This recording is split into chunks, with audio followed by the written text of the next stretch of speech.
Hi, I'm Mike with House on the Mend, and in this video we're going to be repairing this hole in this interior hollow core door. So let's zoom in and get started. Alright, so as you can see here we have a complete puncture of this door and several pieces that were broken off when the skateboard in this case hit it. And we have these cracks heading off in 4 directions. Now on the bottom of this door and along both sides and the top is solid wood. Most of your interior doors these days are what they call hollow core, meaning there's just a frame and maybe some cross bracing across that these thin laminates are applied to, and that's how you get a nice lightweight door. Now these doors here are at the end of a long hallway, and they're really tall, 8 feet high doors. So they would be really heavy if they were solid. Now the basic steps for repairing this door are going to be to fill this void with some spray foam insulation so that we'll have backing material to apply a joint compound or other spackling over this area, wait for that to dry, sand it, and then repaint it. Now all these steps could be accomplished right here with the door hanging in its place, but it's really uncomfortable to be laying down on the floor like this. So what we're going to do is take the door off by popping out these hinge pins and take this out into the garage and start working on it. So the best way to remove a door is not to unscrew it from the hinges, but to knock out the hinge pin that connects both sides of the hinges together. And that's pretty simple. You just get a nail set or a Phillips screwdriver and a hammer, and you just tap that pin right out. You do that to all the hinges. Most doors have 3. This one's pretty tall, so it's got 4. But you remove that, and then you're just able to pull the door right off of the hinges that are set inside the frame and take it out to wherever you need to work on it. Alright, so we got the door out in the garage, and it's sitting on a table with a moving blanket to protect it from getting scratched. And I reached inside and I grabbed out whatever debris I could find and removed all of that. So if you take a closer look here, you can see these cracks make this laminate very, very flexible. So we're going to do a few things to strengthen this portion, as well as fill up this gap so that we can put down some joint compound or some spackling. The first thing we're going to do is we're going to take a pocket knife or a razor blade, and we are going to prep all of these cuts here, all of these edges. If you look at the way they ripped when that skateboard hit, all of these edges are coming back like this. We want to take a knife and prep these edges in the reverse like this. See that? Now I'm beveling it down this way instead of a sharp edge on the outside. I'm beveling it down, and that way when we end up putting spackling on, there'll be a nice smooth transition into the spackling rather than this being the leading edge and really sharp. The spackling will fill that void that we're going to create with the knife. Then we're going to take this paper and we're going to stuff that in around this area to create like a kind of a half moon here. So we'll have the frame that's right here, and then we'll have the paper come around this way, and then when we fill with our spray foam in here and it expands, it won't be expanding all over. It will be expanding right in this concentrated spot, and it'll be coming out of the hole. And then we'll let that dry. That way we'll come back and we'll cut off that foam, creating a little recess impression or indentation, and that will be the final area that we start putting down joint compound or spackling. So let's prep all these edges now.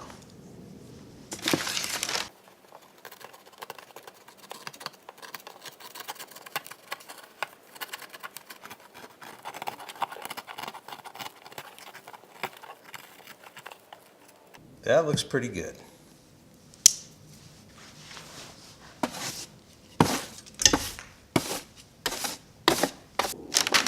Next we'll take this wrapping paper and we'll stuff it in this hole and make a half moon kind of shape out of it, and that will give us a good area for the spray foam to pool.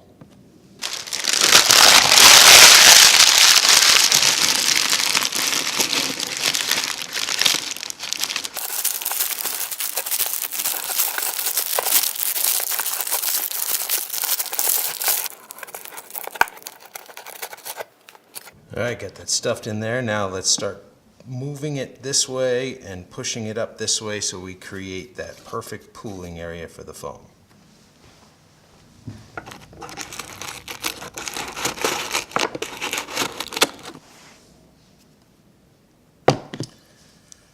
Now we're going to take this spray foam insulation. This is great stuff, widely available everywhere, works great.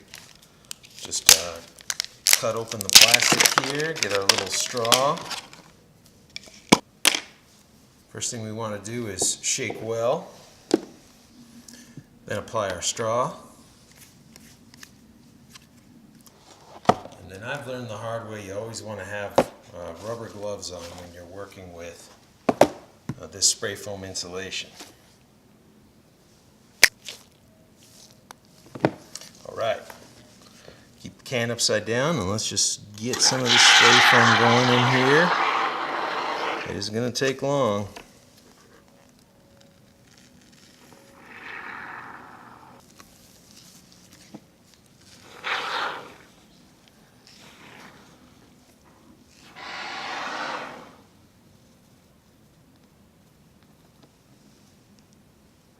Alright, this is good and dry.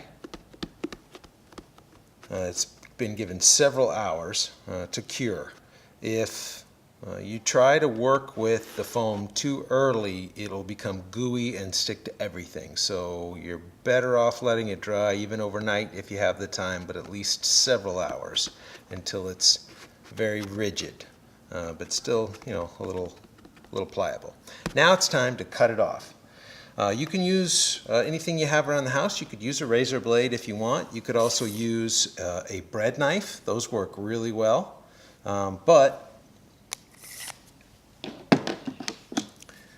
I like to use a flush cutting saw. This is a trim saw designed specifically to cut things flush. The teeth on the saw are straight in line with the main part of the blade. They're not staggered left and right like a lot of wood saws are, so you're not going to get any damage to the surface of the door when you're using a saw like this. The nice thing about these two is they're very bendable, so you can push down into certain areas like this and you can mimic the bevel that's going on in an area like this where we do have a depression. And because it's so flexible, the teeth are designed to cut on the pull rather than on the push, so that you're not pushing and getting it to flex in an undesirable manner. So let's go ahead and cut this off with this saw. I'll leave a link in the description for it. It's $21 on Amazon. They work great. Not going to take much to cut off some foam.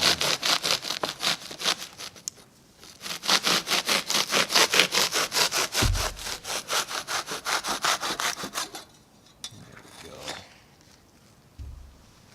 All right. Now let's take a putty knife, or even better, a little 6-in-1 painting tool, and let's scrape away this area here so we're nice and flush when it comes time to apply the spackling and later sand. Just gently scrape all that off.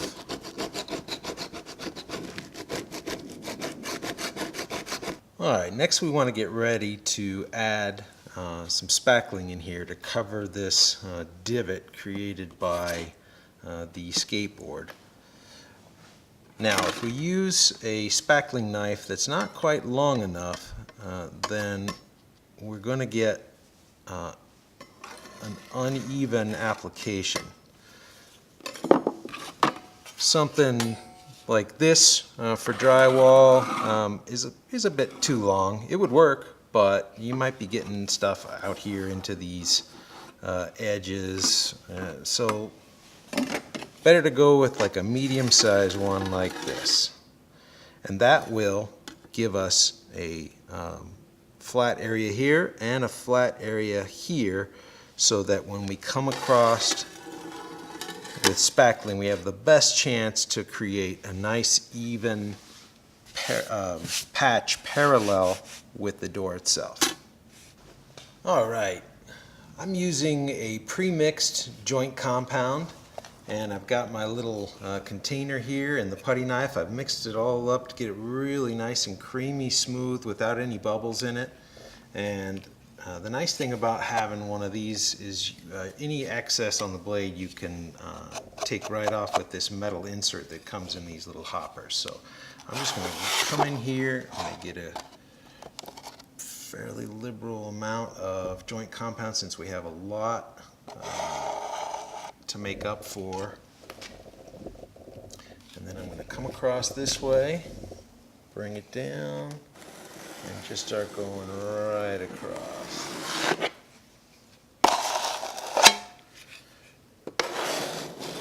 You don't want to go too thick, because it'll just crack if I do. It's going to take a couple coats, it looks like, but you can see what we're starting to do, right? Just starting to build up in that lower area. I'm going to get a little bit more right into this spot here. See if I can push it into that spot. Come across, clean my blade. And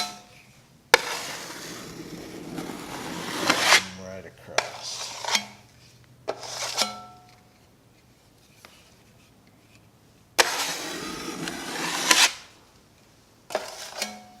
All right, we're going to let that thoroughly dry. It'll probably, since there's it's water-based, it'll probably sink a little bit.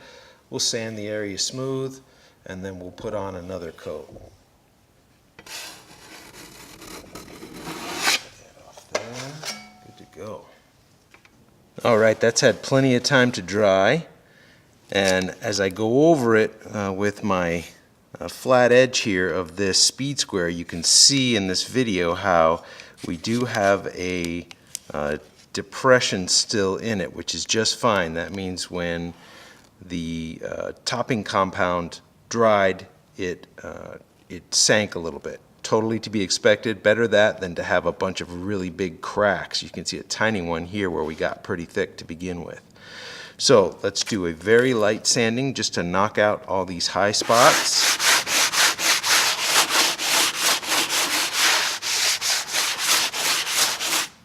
That's all we need there.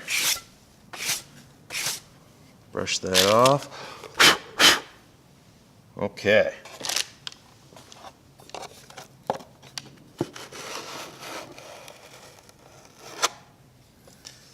And down we go for another nice light coat. Come all the way across. Oh, yeah. Nice. All right, I'll just clean off these spots here, and then we'll let it dry. So I'm starting to sand off that high spot that we created with our second coat, and I am using 220 grit to start with, and then I'm going to get right down to a much finer 400 grit.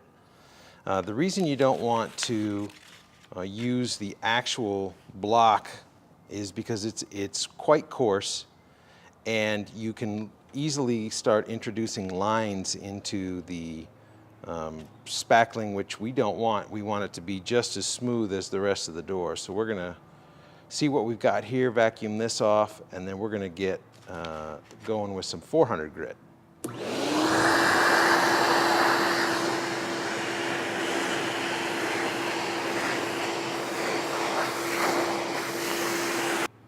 All right, so we started off pretty good. I can see right here that we're a little bit high still from that second coat, and that's just fine. I'm going to confirm that with my speed square.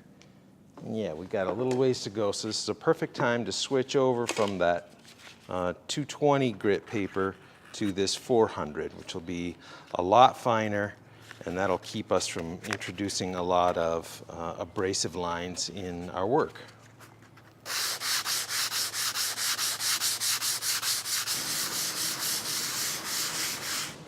All right, it doesn't take a lot of pressure at all with this joint compound to sand it smooth. So very light pressure. Rather than going back and forth, try more of mimicking an orbital sander, which I have plenty of, but that would be way too aggressive for what we're doing here. So just a nice light sanding and kind of a circular motion does a good job.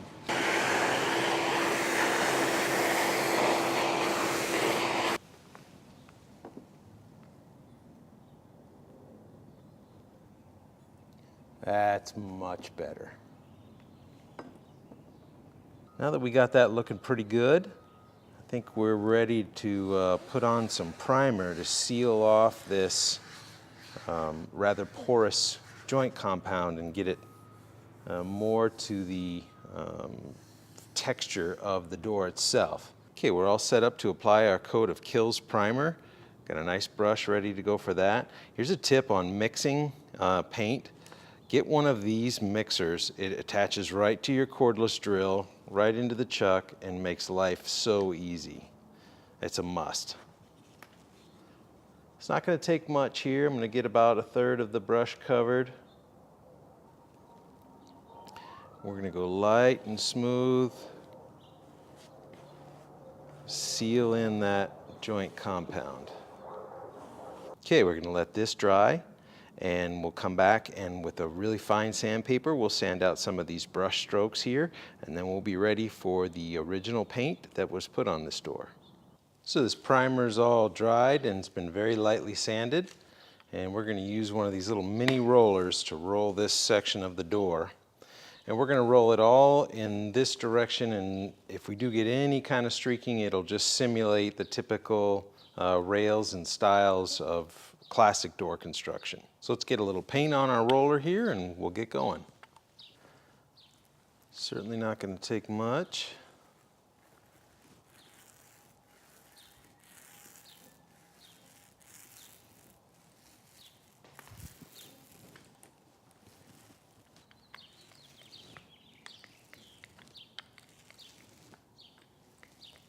So this paint is all dried, and as you can see, it turned out pretty good. It's a very close match in both color and texture.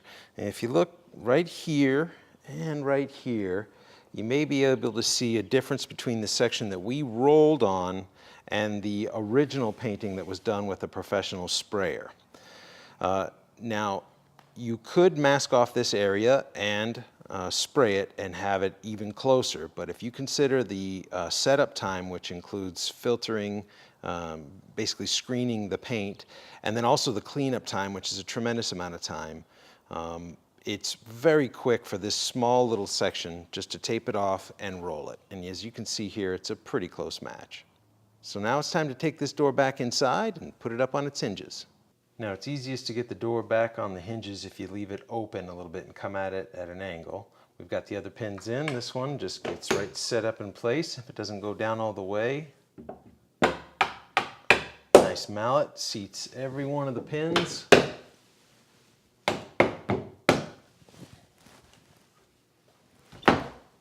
And there we go. So now you know the steps to repair a hollow core door. Now the authorities of this household would like me to ask for your assistance after an exhaustive interrogation of both children who were home at the time of the incident. A suspect was identified who goes by the name of It Wasn't Me. The authorities don't have a height, weight, or age description, but say the person in question is dangerous with a skateboard. And a reward of the full contents of a piggy bank has been offered for any information leading to the capture of this suspect. Until next time, thank you for watching.